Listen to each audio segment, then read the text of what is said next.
maybe if you can give a little introduction who the Rebbe is. The Rebbe is the Moses of our generation, who inspired the entire generation after the Holocaust to be proud Jews, to take Judaism publicly and stop hiding and stop apologizing and build big menorahs for people to see and put your sukkah on your front lawn so that people will see, and stop people in the street and ask them to put on tefillin, and so on and so forth. What's really beautiful about what's going on is that every day I get some email or some text from non-Lubavitchers who many years ago were anti-Lubavitch. And every day you hear stories where they went to the Rebbe's resting place, to the cemetery, and they offered a prayer, and miraculous things happened. The Rebbe listens, he takes you seriously, and he makes things happen.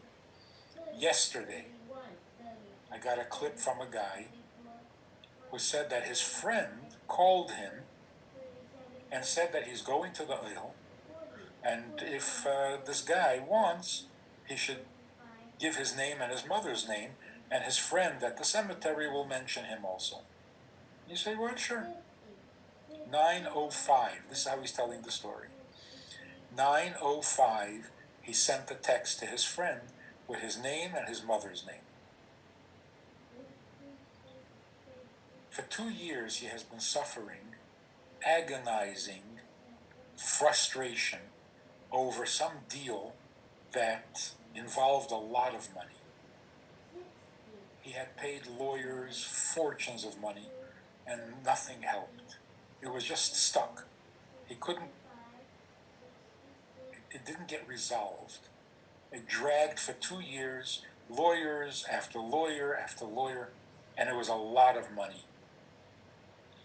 9:05, he texted his name and his mother's name to his friend in the oil. 9:20, he got a text from the bank saying the whole thing has been resolved. So he says, look, it wasn't the lawyers. Nobody did anything to change anything. And all of a sudden it's resolved.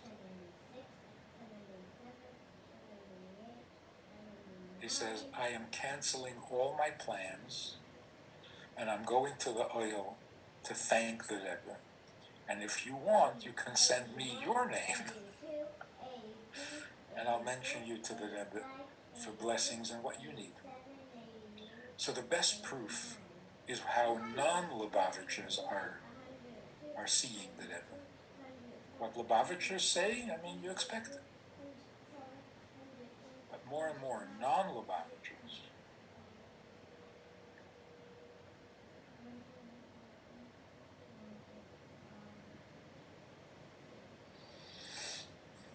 we should find those clips and play it for us. Yeah, I actually listened to it myself this morning. That one? Yeah, that exact one. I heard it this morning, so I can forward it to the group for everybody. Oh, a lot of it is in Yiddish. Oh yeah, that's right. It is mostly. There's another one with his baby and the shape of the skull. Oh, I didn't hear that one. Wow. What's that story? They took their baby to the doctor, and the doctor measured the skull and said it's not growing the right rate. So something is wrong. And they waited 6 months, and they measured again, and it was still not good. So they said, we have to do surgery. We have to go into the skull to see what's wrong, to see what's happening. And he really didn't want to do that. So he asked his friend to write to the oil for him. And the punchline was,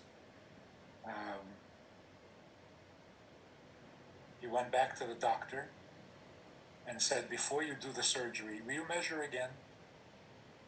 And they measured it and they said, it's perfect. Exactly the way it should be. So these stories just keep on happening. So the question was, how do we know that the Rebbe is still engaged, involved, and working for us? Well, that's the best indication.